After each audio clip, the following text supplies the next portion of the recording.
श्री स्वामी समर्थ। आजच्या व्हिडिओमधील साडीमधील आपल्याला blouse piece cut करायचा आहे। तो कट कसा करायचा, त्याचबरोबर साडीला कोस आहे तर तो कोस मधला ब्लाऊज कसा काढायचा, त्याचबरोबर कोसची साडी आहे ती कशी ओळखायची हे पाहूया। तर सुरुवातीला मी तुम्हाला घडी मारून दाखवली। घडी मारल्यानंतर स्ट्रेट घडी आले, स्ट्रेट घडीनंतर पुढे जो एक्स्ट्रा भाग आहे तर तो भाग आपला कोसमध्ये आलेला आहे। तर साड्या घेताना बघून घ्या, अशा कोसवाल्या साड्या घेतल्या तर ब्लाऊज शिवताना खूप प्रॉब्लेम येतो, तुमची साडी कमी जास्त होऊ शकते। तर बघू शकता, आता मी तुम्हाला साडीतला ब्लाऊज कट करून दाखवणार आहे।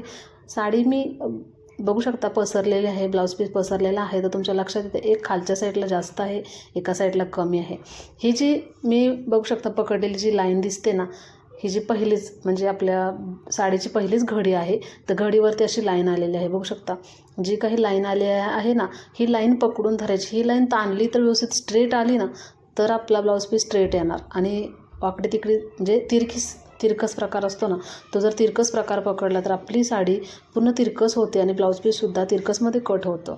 तर आपल्याला पदर घेताना किंवा पिन करताना सुद्धा तिरकस आला तर तो सुद्धा व्यवस्थित येत नाही। त्यासाठी सरळ स्ट्रेट पकडायचं आणि त्यानंतरच आपल्याला ब्लाऊज पीस कट करायचं आहे। तर घरात कुणी असेल तर पकडायला त्यांच्याकडे देऊ शकता, जर नसेल तर आपल्याला ही जी लाईन आली बघू शकता, जी काही घडी मारलेली पहिलीच, जी काही दुकानामध्ये पहिल्या घड्या मारलेल्या असतात ना नवीन साड्यांना, तर ती लाईन उठलेली असते। तर त्या लाईनवरून आपल्याला कट करायचं आहे। तर या साईडला मी जे पकडले भाग ना, त्या भागाकडे ब्लाऊज पीस कमी आहे, खालच्या साईडला ब्लाऊज पीस जास्त आहे। त्यानुसार जर आपण कट केला तर ब्लाऊज पीस तिरका येणार, आपली साडी तिरकी होणार। तर असं आपल्याला करून काही चालणार नाही, आपल्याला ब्लाऊज शिवताना सुद्धा सगळं प्रॉब्लेम येतो। तर या लाईननुसार कट करा। एक साईडला कमी ब्लाऊज पीस असू द्या, एक साईडला जास्त असू द्या, आपला जेव्हा शिवतो तेव्हा आपण ॲडजस्टमेंट करू शकतो, कारण तिथे पॅच वगैरे काही नाही आहे, त्यामुळे लेस वगैरे काहीच नाही, त्यामुळे तिथे आपण मागची बाजू पुढची बाजू ॲडजस्टमेंट करू शकतो। पण साडीसुद्धा तितकीच व्यवस्थित प्रॉपर असायला हवी, त्यासाठी बघू शकता या लाईनवरून मी कट करून घेतलेलं आहे। त्यानंतर आपल्याला पदराची बाजू आहे ना, तिकडे सुद्धा व्यवस्थित आपल्याला बघून घ्यायचं, तिकडे पण कमी जास्त आहे का हे चेक करायचं। त्यानंतरच आपल्याला त्याची घडी मारून पाहायची आहे। तर ब्लाऊज पीस पूर्ण तुम्हाला मी कट करून दाखवते। तर तुम्हाला कटिंग करतानाच लक्षात येते बघा, खालच्या साईडला जास्त आहे आणि मी जिकडून कट केलं ना त्या साईडला कमी आहे। तर ही जी काही लाईन असते ना, पहिलीच नवीन जेव्हा साडी घेतो तेव्हा पहिल्याच अशा लाईन असतात बघा घडी मारलेल्या, त्या लाईनवरून जरी आपण कटिंग केली ना साडी तरी परफेक्ट आपला ब्लाऊज पीस कट होतो। काठपदर साड्यांना कोस असा हा प्रकार नसतो, पण सिल्क साड्यांना खूप असा प्रॉब्लेम असतो। तुमच्या लक्षात आलं असेल की आपल्या ब्लाऊज पीसला किती कोस आहे। हा ब्लाऊज शिवताना खूप असा म्हणजे प्रॉब्लेम येऊ शकतो, म्हणजे खूप वेळ लागू शकतो, ॲडजस्टमेंट करावी लागते आपल्याला। तर आता हा पदर आहे ना, तिथं पण तुम्हाला दाखवते, त्या पण साईडला आपल्याला कोस आहे।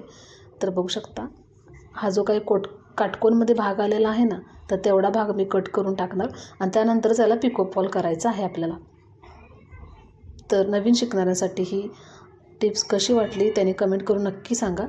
बघू शकता या पद्धतीने आपण जी काही पदरची बाजू आहे तीच कट केली आणि जी काही ब्लाऊज पीसची बाजू होती ती ब्लाऊज पीस कट करून घेतला आणि आता तुम्हाला शेवट फायनली घडी मारून दाखवते। तर आपली घडी एकदम व्यवस्थित अशी स्ट्रेट लाईनमध्ये आलेली आहे। याचा अर्थ आपल्या साडीमधला कोस आहे तो आपण पूर्ण काढलेला आहे आणि यानंतरच आपल्याला पिकोफॉल करायचं आहे। बघू शकता फायनली शेवटी या प्रकारे स्ट्रेट आलं की समजायचं आपल्या साडीतला कोस पूर्ण निघालेला आहे। तर छान असा मी ब्लाऊज पीस कट केला आणि तुम्हाला दाखवलेला बघ, एवढा कोस आलेला आहे आपल्या ब्लाऊज पीसला।